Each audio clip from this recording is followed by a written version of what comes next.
আচ্ছা, অনেক দিন আগে আমাদের একজন বর্ষিয়ান রাজনীতিবিদ, তিনি এখন প্রয়াত হয়েছেন, ওনাকে আমি একটা প্রশ্ন করেছিলাম যে আপনি বিয়ে করেননি কেন। তো এই প্রশ্নটা যদি আপনাকে করবো আমি? হ্যাঁ, করেন। আচ্ছা, যদি আমি করি আপনাকে এই প্রশ্নটা, আমি করতে চাই নাই, কিন্তু যেহেতু আপনি বলছেন সেজন্য করছি। আপনি কি উত্তর দেবেন? করতে চান নাই? না, আমি তাহলে করতে করেন না। না, যেহেতু আর বলে ফেলেছেন সে আমি করলাম আর কি। কি উত্তর দেবেন আপনি? একই কথা, সময় পাইনি। আচ্ছা, কিন্তু এটা আমি একটু ব্যাখ্যা করতে চাই। অবশ্যই। উনি সময় পাননি কেন সেটা আমি জানি না, উনি বলতে পারেন। আমি সময় পাইনি কারণ আমার পারিবারিক একটা বিরাট রেসপন্সিবিলিটির জায়গা ছিল। আমার বাবা মার দেখাশোনা আমাকে একা করতে হয়, এই সংসারটা আমাকে একা চালাতে হয়, এবং এখন আসলেই গত 10 বছরে আমি ভীষণ ব্যস্ত, ভীষণ রকম ব্যস্ত। সো এই সব মিলিয়েই আমি সত্যি কথা আমি সময় পাইনি। প্রথমে পরিবারের কারণে, পরে আমার নিজের পেশাগত জীবনের কারণে। সময় তো এখনো পেরিয়ে যায়নি। সময় বহু আগেই পেরিয়ে গেছে। না, এটা আমি একমত না। এটা যদি আপনি ওয়েস্টার্ন কালচারের দিক মানে চিন্তা করে বলেন যে life can be begin at any time, সেটা ভিন্ন কথা। কিন্তু আমাদের না, আমার মনে হয় না সময় আছে। আমি ওটা নিয়ে আসলে ভাবছিও না। না, সেটা অবশ্য ঠিক। আচ্ছা, একাকিত্ব কেমন লাগে আপনার? সময় কোথায় একাকিত্ব পাওয়ার? একাকিত্ব তো পাই না রোমেল ভাই।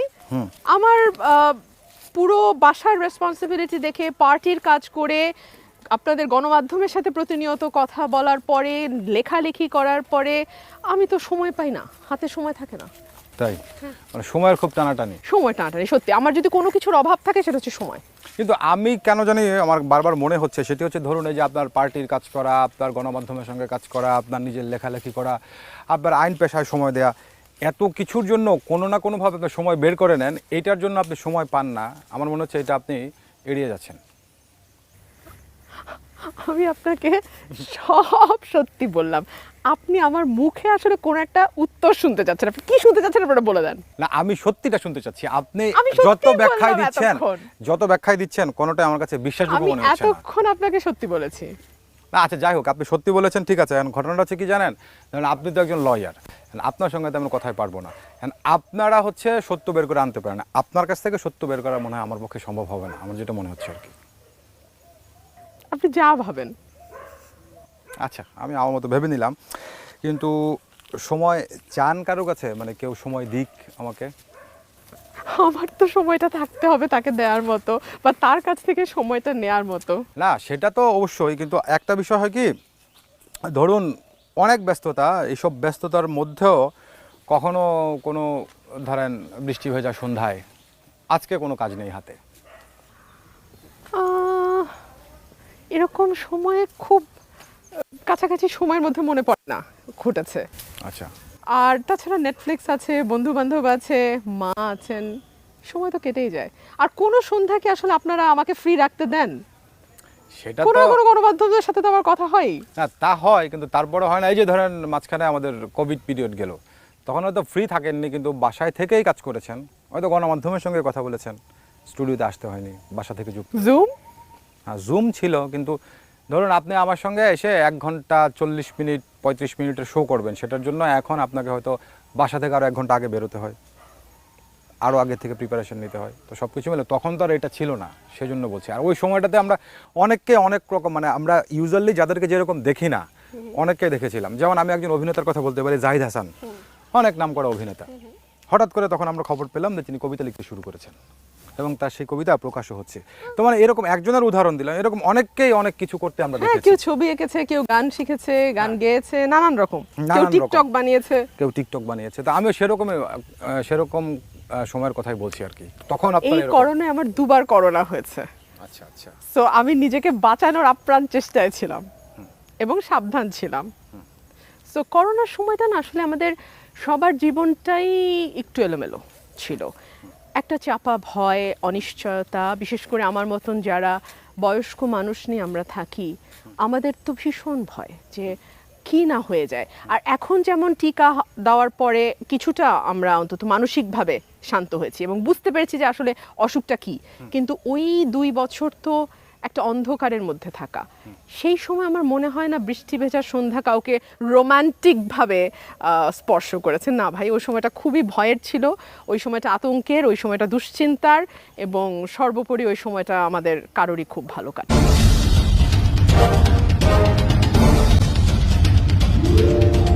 আপনি বিয়ে করেননি কেন? দুটো কারণ। এক হচ্ছে আমার প্রায়োরিটি লিস্টে বিয়ে ছিল না কখনোই, আর দুই হচ্ছে এমন কাউকে পাইনি যে বিয়েটাকে আমার প্রায়োরিটি লিস্টে আনতে পারে। লোকে বলে একজনের সাথে আপনার প্রেম আছে। লোকে তাহলে বলুক কার সাথে আছে। সে পাকিস্তানি নাগরিক। আমি তাকে খুঁজছি সত্যি। কথাটা কি শুধুই গুজব? একদম। এটা তো সত্যি যে আপনার নেত্রীর জামিন হয়নি।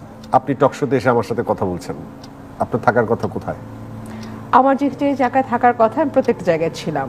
আমি আদালতে ছিলাম, আমি ওনার জন্য টকশোতে কথা বলেছি, আমি ওনার জন্য যে আন্দোলন সংগ্রামগুলো হচ্ছে তার অংশ হিসেবে কূটনৈতিক যে মহলগুলো আছে সেখানে আমি তৎপরতা চালাচ্ছি। সেই জায়গাগুলো তার ক্ষেত্রে, সেই জায়গাগুলোতে আমি আমার ডিউটি পারফর্ম করছি কিনা সেটাই বড় বিষয়, সেটা আমি করেছি।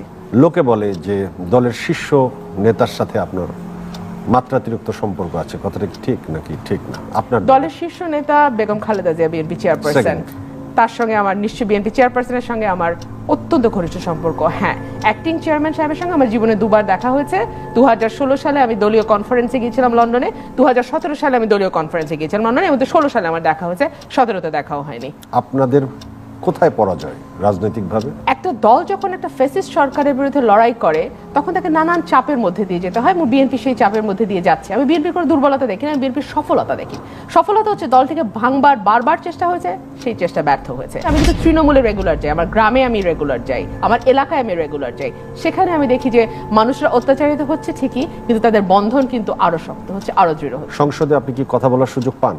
পাই এবং পাই না, দুটোই। যে কথাগুলো বলার সুযোগ পান না 300 সেকেন্ডে বলে ফেলেন। আমি প্রথমেই দেশনেত্রী বেগম খালেদা জিয়ার মুক্তি চাই, কারণ একজন আইনজীবী হিসেবে আমি জানি আইনে যে কন্ডিশনগুলো দেওয়া আছে তার প্রত্যেকটা উনি স্যাটিসফাই করেন। শুধুমাত্র রাজনৈতিক প্রতিহিংসার কারণে তাকে জেলে রাখা হয়েছে, আমি তার মুক্তি চাই। এক। দুই হচ্ছে আমি দেশের আইনের শাসন চাই, সুশাসন চাই, এবং যে আপনার জন্য আইন আছে, আদালত আছে, আমার জন্য থাকবে না তা যেন না হয়।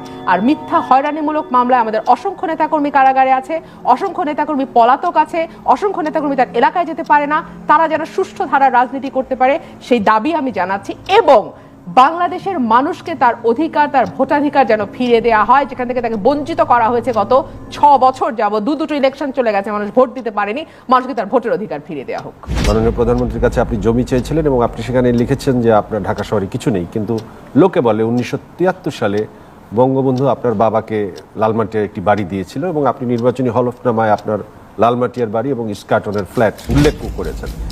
তো এরকম একটি সম্পদ থাকার পরও আপনার কিছু নেই বলে আপনি উল্লেখ করেছেন কেন? বেশ কয়েকটি ভুল তথ্য এসেছে, প্রধানমন্ত্রীর কাছে আমি কোনো চিঠি দিইনি। নেত্রী যখন জেলে গেলেন আপনি শুধু টকশোতে এসে যুদ্ধ করলেন। এ নিয়ে আপনার দলের একজন রাজনৈতিক কর্মী নেত্রী মনি আপা ভিন্ন ধর্মী স্ট্যাটাসও দিয়েছিলেন আপনাকে নিয়ে। এই ব্যাপারে আপনার বক্তব্য কি? হাতে হাতে মোবাইল ফোন, হাতে হাতে ইন্টারনেট, যে যার মনের কথা প্রকাশ করতেই পারেন, সেটা একই সঙ্গে তার রুচি, পছন্দ, শিক্ষা, পারিবারিক শিক্ষা সবকিছুই প্রকাশ করবে।